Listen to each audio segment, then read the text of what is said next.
My name is Alexandra Chen, and at 32, I shattered expectations to become the youngest vice president of operations at Johnson Corp. Every time I swiped my keycard for access to the executive floor, I felt a surge of pride. That pride kept me grounded until my carefully constructed world started unraveling, all thanks to my mother-in-law Helen and her whirlwind romance with our 60-year-old CEO. Another stellar quarter, Alex, Tom Johnson had said 3 months ago during my last performance review. His tone had been warm, his admiration genuine. Your supply chain overhaul saved us millions. You've set a new standard. I'd walked out of that meeting with my head held high, finally silencing the whispers about being too young, too ambitious, too much. Fast forward to now, I'm standing in the same office, but this time, Tom isn't alone. Helen sits beside him, her diamond wedding ring glittering in the morning light. It's the same ring she flashed around at their Vegas wedding last weekend, where my husband Mark and I were barely considered afterthoughts, shoved into the second row. Alexandra, darling, Helen begins, her syrupy tone barely masking the steel beneath it. It's the same tone she uses at family dinners to disguise her insults as advice. Tom and I have been discussing some organizational updates. My stomach knots, but I maintain a steady expression. Helen's been dropping hints for months, ever since she started dating Tom, about modernizing the company. I just didn't realize her vision of modernization would bulldoze my career. We're bringing in fresh perspectives, Tom says, though his eyes don't quite meet mine. He looks diminished, like a man who's seated the driver's seat. Helen has some incredible ideas for the company's future. Before I can respond, the door opens. My sister-in-law Melissa strides in, her designer suit still sporting the tags at her wrist. She's been chronically unemployed since dropping out of her MBA program 2 years ago, spending her time building a lackluster lifestyle blog. Melissa will be joining as co-vice president of operations, Helen declares, smiling at her daughter as though she's just crowned her royalty. We thought it best for her to work closely with you before transitioning to full leadership. Co-vice president. The words are out before I can stop them. Somehow, my voice stays even, masking the turmoil beneath. It's more of a mentorship, Melissa chimes in, plopping into the chair beside me as if it's always been hers. Mom, sorry Helen. Thinks I should shadow you for a while before fully taking over. You've done such a great job laying the groundwork. Taking over completely. The phrase lands like a punch. 5 years of 60-hour weeks, missed holidays, and endless proving of myself, being handed over to someone whose resume is as empty as her blog's comment section. After all, we're family, Helen cuts in with a pointed smile. And family helps family, don't they? I heard that phrase too many times before. Like when Helen borrowed my house for Melissa's failed jewelry business launch and left me with wine-stained carpets, or when she suggested I hand over my handbag because Melissa needed it for interviews she never went to. I take a deep breath, forcing my hands to unclench. When does this transition begin? Today. Melissa chirps, pulling out a rose gold laptop like she's about to revolutionize corporate strategy. I already have ideas. The supply chain stuff is so boring. We should focus on social media. Maybe start a company TikTok. Tom flinches slightly, but Helen's hand on his arm silences him. We're counting on you to help Melissa acclimate, she says, her tone making it clear this isn't a request. I rise, smoothing my skirt. If you'll excuse me, I have a supplier meeting in 5 minutes. Perfect. Melissa springs up, trailing me out of the office. I'll come with you. Shadowing starts now. As we walk down the hall, her voice droning on about hashtags and influencers, I catch my reflection in the glass walls. Polished, professional, resilient, the woman I worked so hard to become. But behind me, Helen's smug satisfaction gleams like a victory flag. They think I'll just roll over. They think I'll let them take everything I've built. They have no idea who they're dealing with. The supplier meeting was a disaster. I sat silently, my jaw clenched as Melissa derailed our largest vendor's presentation with questions about their social media aesthetic and whether they considered doing unboxing videos. Mr. Chen, our most reliable supplier and a partner I'd worked with for 3 years to streamline our Asian manufacturing operations, kept throwing me uneasy glances. Perhaps we should return to the key 3 projections, I interjected, trying to salvage the meeting. But Melissa cut me off. Actually, I have a great idea, she chirped, twirling a strand of hair. Why don't we ditch all these big suppliers and move production to those cute little artisans I follow on Instagram? Think of the content. After the meeting, Mr. Chen pulled me aside. Ms. Chen, he said quietly, his face clouded with concern. Is everything all right? These changes seem unusual. I forced a smile, swallowing my frustration. Just a temporary adjustment. Don't worry, I'll take care of it. Back in my office, now a shared space thanks to Melissa, I found her perched at the conference table, which was now decorated with a massive rose gold Boss Babe sign. I resisted the urge to throw it out the window and instead started documenting everything. Every unprofessional comment, every botched decision, every potential policy violation.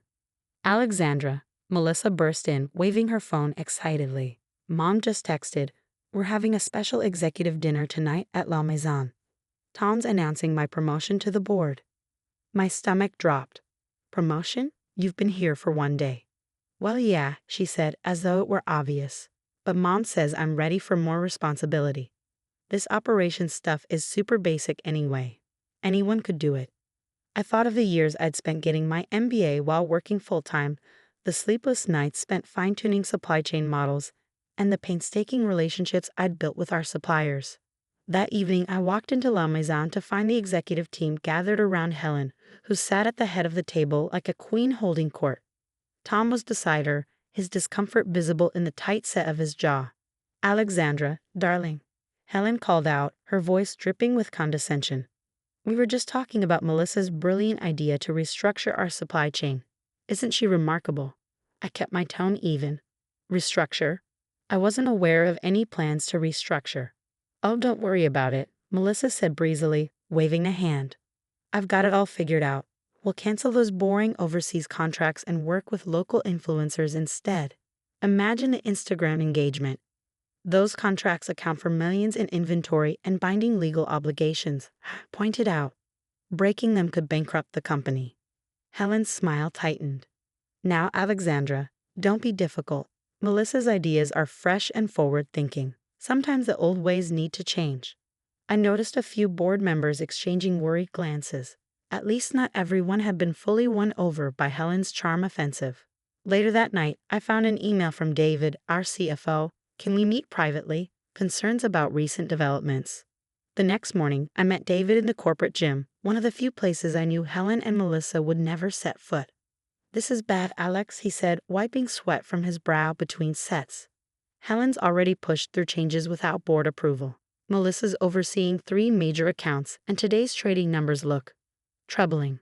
I showed him my growing stack of documentation. "This isn't just about me anymore. They're jeopardizing the company's future." "Keep gathering evidence," David advised. "But watch your back." Sarah from legal tried to push back on the contract violations. She was fired this morning. Back in my office, I heard Melissa on a conference call with our biggest client. "Oh no, we're completely changing direction," she said, her voice oozing confidence. "Alexandra's outdated strategies are out. We're going for a younger, millennial-friendly vibe now." I froze as I watched our stock price drop 3% in real time. When I tried to intervene, Helen appeared, as though summoned by my frustration. "Alexandra, dear," she said, her voice steely beneath her smile. "Melissa needs room to grow. Why don't you take a few days off? Paid vacation, of course." Moments later, security was escorting me out. Apparently, Helen's idea of a vacation also involved revoking my building access. As I sat in my car, staring at my cracked phone screen, a message from Mark popped up. "Mom says you're causing problems at work. Why can't you just support Melissa?" I gripped the phone so tightly it cracked further. Fine. They wanted me out of the way. They thought I'd just roll over and let them destroy everything I built. They had no idea who they were dealing with. I had 3 days to save my company, and I knew exactly where to start. From my home office, I launched my counterattack. First, I emailed the board members every piece of documentation I collected, screenshots of Melissa's disastrous client calls, charts showing the stock price plummeting, and projections of the catastrophic losses her decisions would cause. Then I called Mr. Chen. "The rumors are true," I confirmed. "They're planning to break our contracts.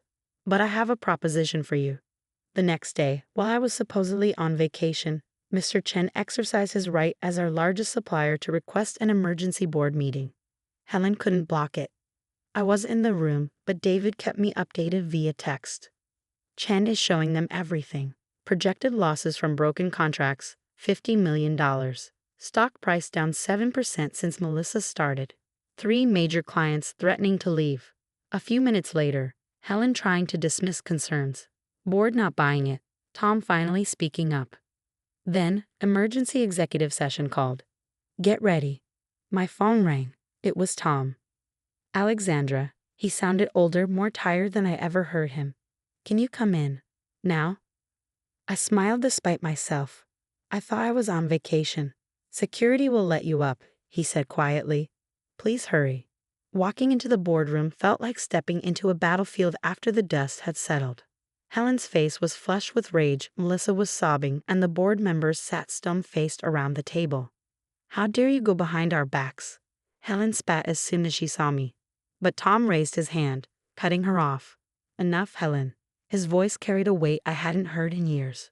The board has voted. Your position as president is terminated, effective immediately. You can't do this, Helen shrieked. I'm your wife. And I was a fool to let that cloud my judgment, Tom said evenly. Then he turned to me.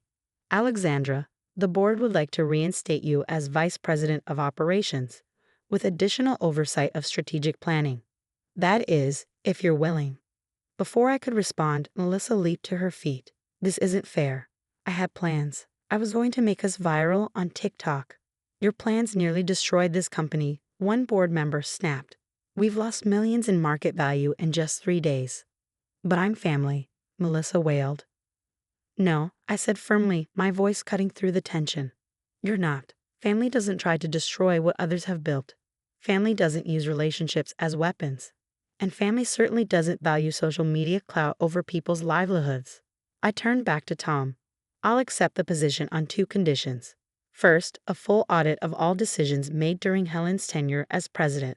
Second, a new nepotism policy to ensure this never happens again. Agreed, Tom said without hesitation. Then he looked at Helen. And Helen, we need to discuss our personal situation as well.